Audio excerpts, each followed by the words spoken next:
Hello students, I hope you all are fit, fine, safe. To continue our discussion that we was doing yesterday about carbohydrates, again I am here in front of you. In yesterday's discussion, I had told you that how structure of glucose was determined. By determination of molecular formula, it was found to be C6H12O6, and when it was subjected to reduction with the help of Hi and red phosphorus, it has given N-hexane, an alkane of 6 carbon atom in which all the 6 carbon atoms are attached in a straight chain. Then it reacted with HCN, hydrogen cyanide and hydroxylamine to form cyanohydrin and oxime, which confirms the presence of a carbonyl group. Then it reacted with 5 moles of acetic anhydride to form glucose pentacetate that confirms the presence of 5 OH groups. Oxidation with mild oxidizing agent like bromine water forms a monocarboxylic acid which confirms presence of CHO group. Similarly, oxidation with dilute nitric acid gives dicarboxylic acid saccharic acid that confirms presence of one primary OH group. And on the basis of an open chain structure of glucose is proposed, and that structure has successfully explained almost all known properties of glucose. At the same time, there are many things which cannot be explained by this open structure of glucose. So in this module, we will discuss that what are those properties, what are those observations which cannot be explained by open structure of glucose, and how the objections that are raised towards open structure was overcome. So first thing, let us draw the open structure of glucose, only then we can understand it. So this is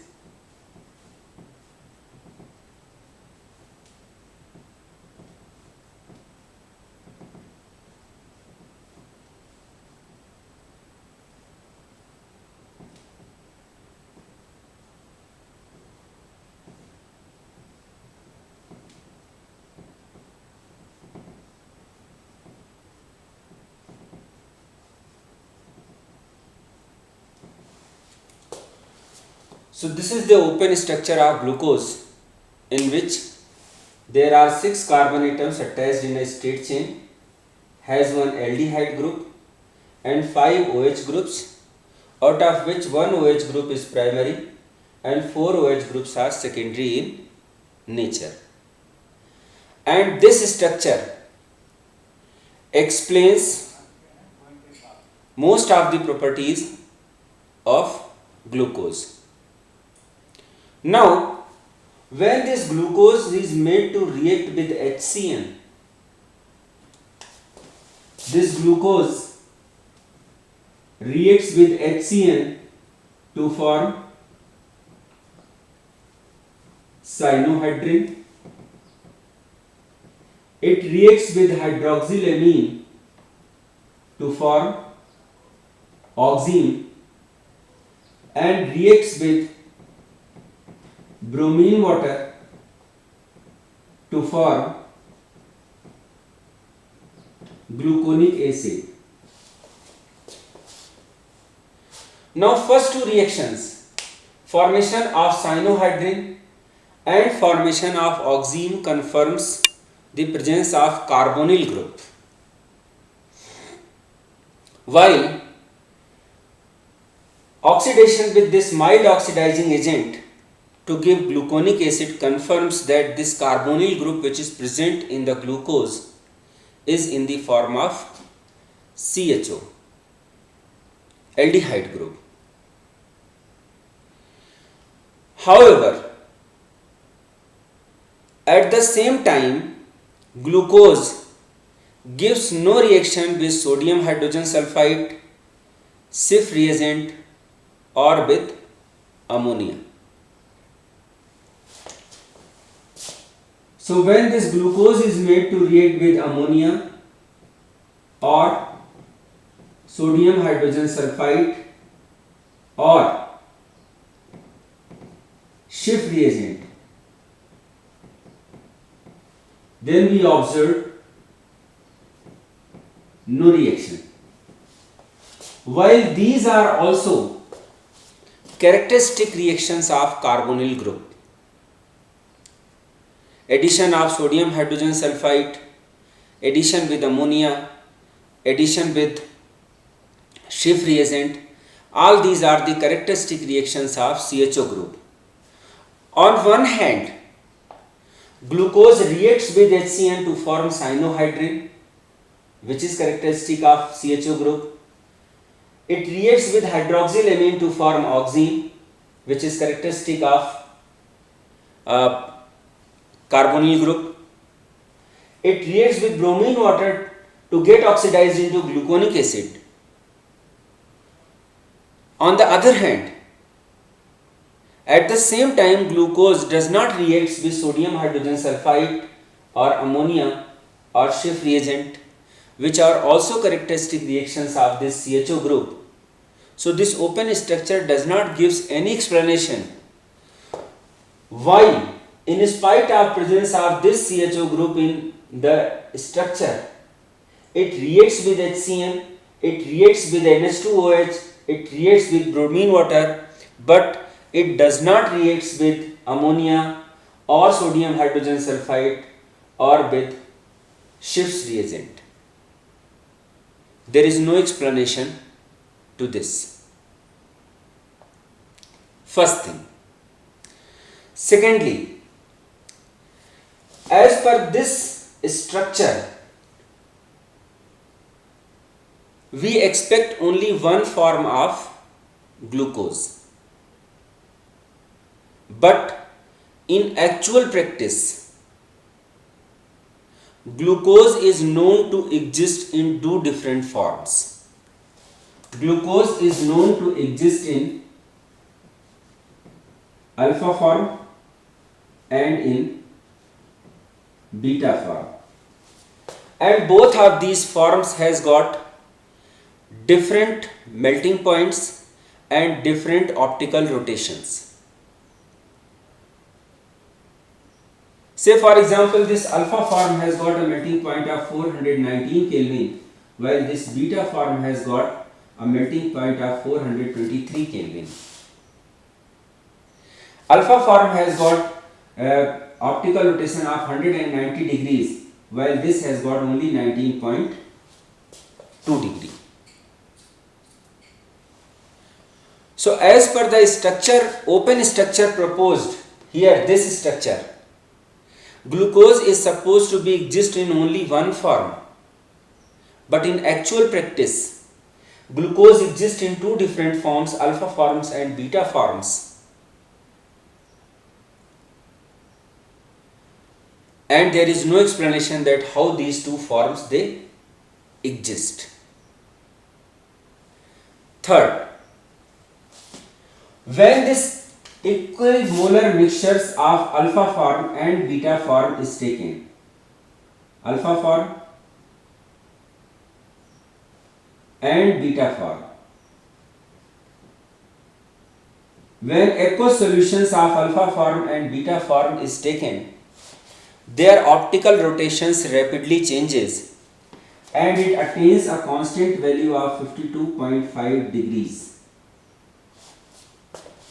And this rapid change in rotations, in optical rotations, is called as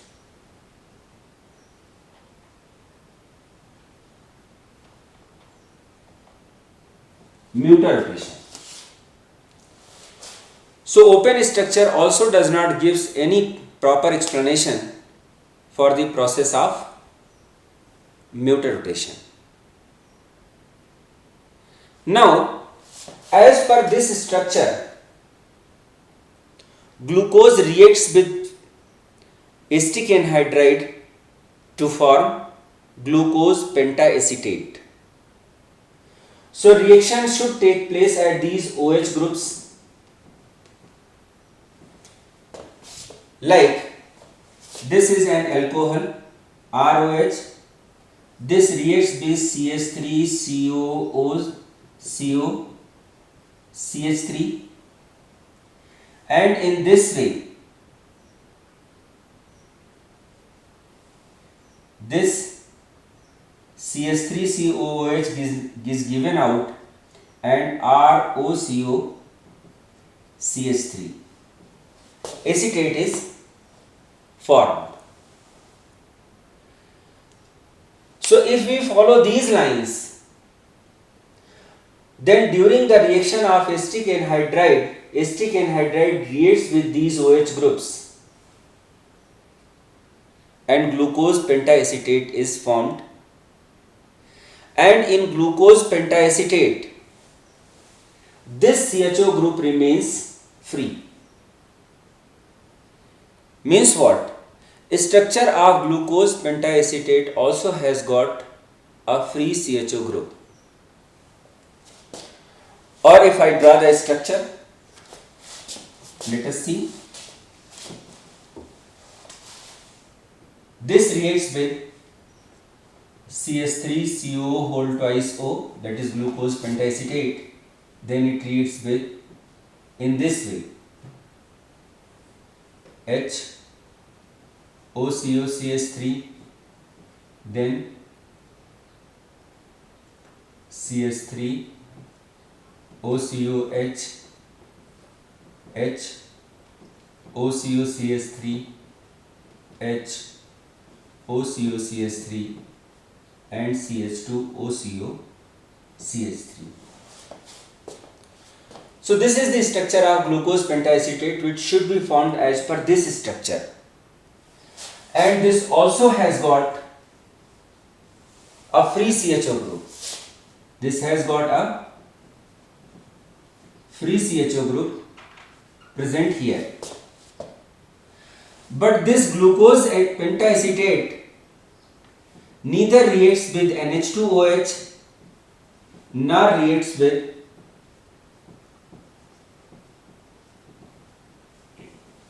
hydroxylamine or with HCN. So glucose reacts with HCN to form cyanohydrin. Glucose reacts with hydroxylamine to form oxime. But glucose pentaacetate, which is supposed to have this structure in which there is a free CHO group present, it neither reacts with HCN nor it reacts with hydroxylamine. And we don't have any explanation for this observation. So these are some of the points. Actually, I had taken only 4 points over here, which cannot be explained by this open structure of glucose. According to open structure of glucose, it has got a CHO group, it has got 4 primary OH groups, 4 secondary OH groups and 1 primary OH group. Glucose reacts with HCN and NH2OH to form cyanohydrin and form oxime, but on the other hand, glucose does not react with ammonia or sodium hydrogen sulfide or Schiff reagent. So at one end, it reacts with HCN and NH2OH to form cyanohydrin, which shows the presence of CHO group, but these reactions are also characteristic reactions of CHO group, which are not shown. So this is the first point which cannot be explained by open structure of glucose, that why glucose does not react with ammonia, does not react with sodium hydrogen sulfide, or does not react with Schiff's reagent in spite of having a CHO group in its structure. First thing. Second thing, glucose is known to exist in two different forms, alpha form and beta form, with different optical rotations and different boiling point, different melting points.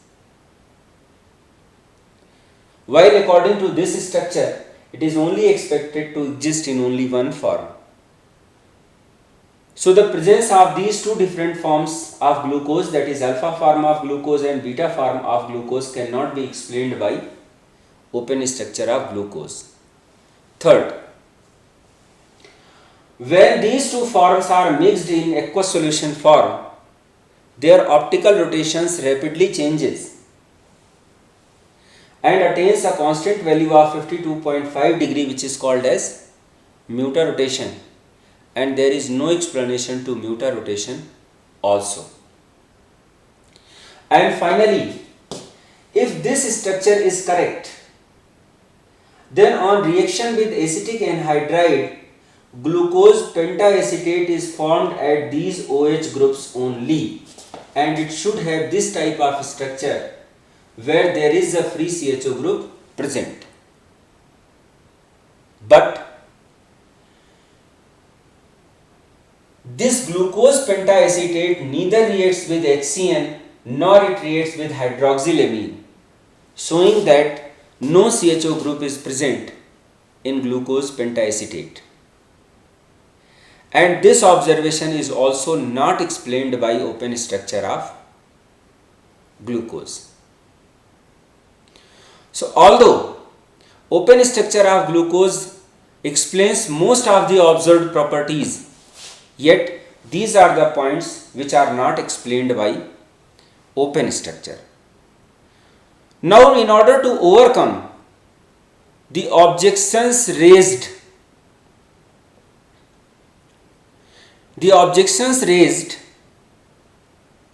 against open structure, cyclic structure of glucose is proposed.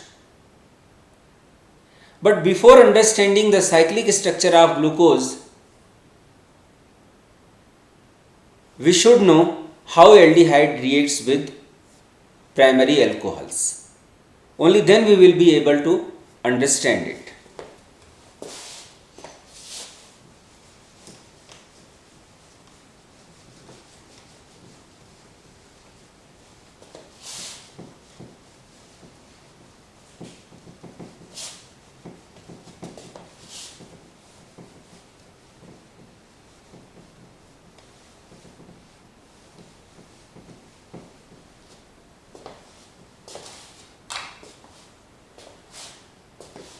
Now, before I explain that how this cyclic structure of glucose is formed,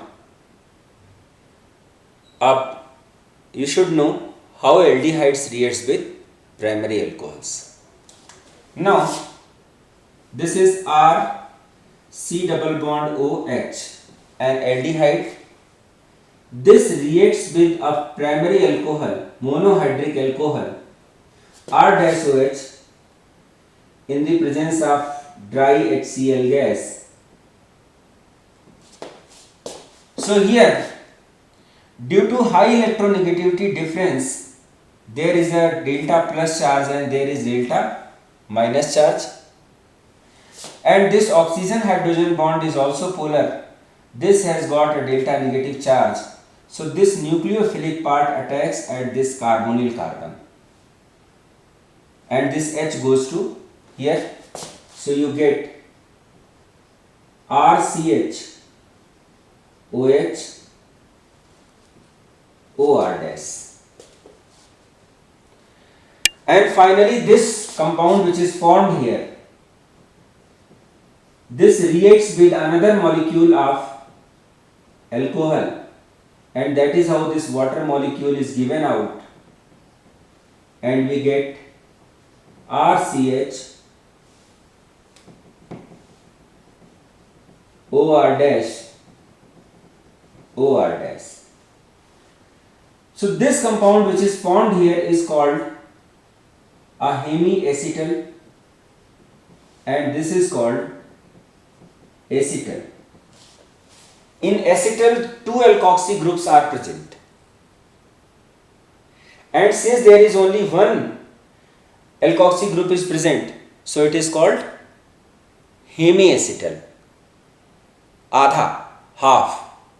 Hemi means half. So say, since in complete acetal two alkoxy groups are present, and in hemiacetal only one alkoxy group is present, this is called acetal formation. And acetals are geminal dialkoxy compounds. They are a type of ethers. Geminal means both the groups are attached at same carbon. Di means two, alkoxy. So geminal dialkoxy means say two alkoxy groups are attached to the same carbon. So when aldehydes reacts with a monohydric alcohol, 1 mole of monohydric alcohol, a hemiacetal is formed, and when this hemiacetal further reacts with another mole of monohydric alcohol, a geminal dialkoxy compound or complete acetal is formed. So this is the pre-required knowledge that you should have to understand concept that I am going to explain right now.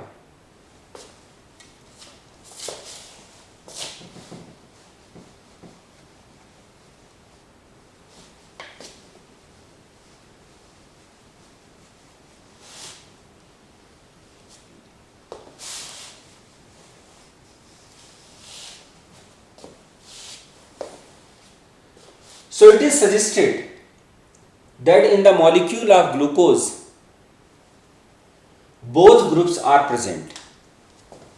There is an OH group present and there is a CHO group present. So this OH group attacks at this carbonyl carbon and a cyclic intramolecular hemiacetal is formed.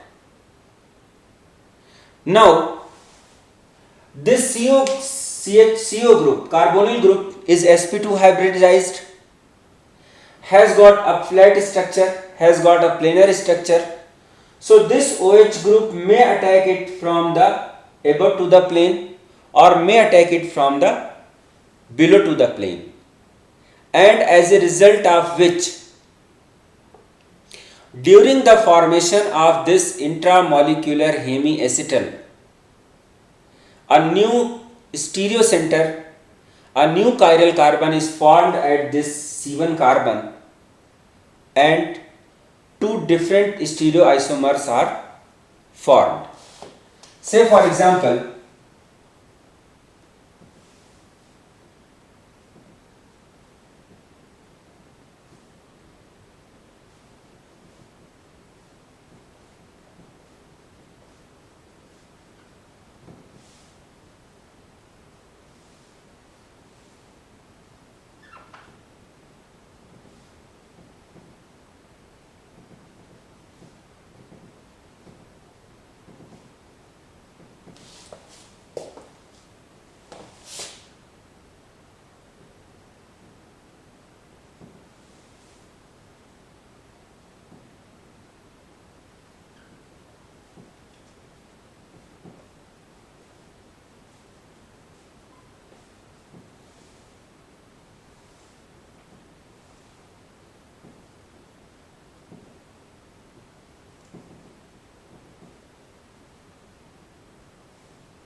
So in order to overcome the objections that are raised towards open structure of glucose, it is proposed that in glucose molecule there is an OH group and there is a CHO group. Both of these groups, they interact with each other and forms a cyclic intramolecular hemiacetal. And during the process of formation of this hemiacetal, a new chiral carbon is produced at C1 carbon, and glucose is exist in two different forms, alpha D glucose and beta D glucose. The isomer in which this OH group is present in the left hand side of this Fischer projection formula is called alpha beta form, and in which it is present in the right hand side it is called alpha form. And such stereoisomers which differs with each other in stereochemistry at C1 carbon are called anomers, and that C1 carbon is called as anomeric carbon. So that is how formation of this intramolecular hemiacetal, that is how the formation of this intramolecular hemiacetal confirms, explains the existence of glucose in two different forms, alpha form and beta form. Now when these two forms are mixed with each other, ring opening and closing takes place and an equilibrium is established between these three forms, wherein this beta form is present roughly 36%, this alpha form is present roughly 64%, and less than 0.5% this open form is present. And this equilibrium mixture has got an optical rotation of 52.5 degrees, and this explains the phenomena of mutarotation. Next, when nucleophiles like HCN or hydroxylamine is added to it, they reacts with first trace of this open form present here, and this open form is used up and equilibrium is disturbed, and according to Le-Chatelier's principle, now equilibrium shift to that direction where the effect of change is nullified. So more of these cyclic forms, they open up to give this open form, and entire HCN or hydroxylamine which is used, that reacts with glucose through this open form. But weak nucleophiles like ammonia, like sodium hydrogen sulfide or Schiff reagent, they are not able to disturb this equilibrium. They are not able to attack this trace amount of open form which is present in this equilibrium mixture. Hence, they do not react with glucose.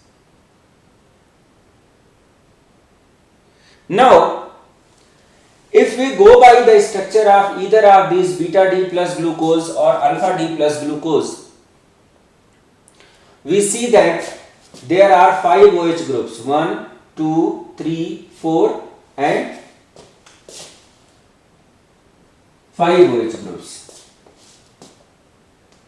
But there is no free CHO group present. So if they react with acetic anhydride, then the possible structure of glucose pentaacetate is CS3 OCO CH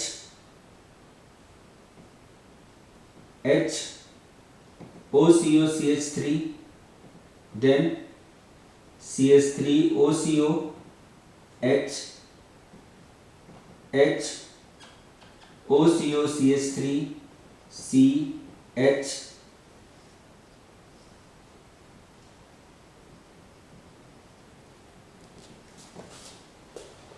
So this will be the possible structure of glucose pentacetate, wherein no CHO group is present. Hence, although glucose, because of presence of this open form, reacts with HCN, reacts with hydroxylamine, but glucose pentacetate, which doesn't have a CHO group, it neither reacts with HCN nor it reacts with hydroxylamine to form oxime or cyanohydrin. So that is how this cyclic structure of glucose overcomes the objections raised towards open structure of glucose. So I am quite sure that with this discussion you was able to understand that what are the objections that are raised towards open structure of glucose and how these objections are overcome by proposing this cyclic structure of glucose. Thank you.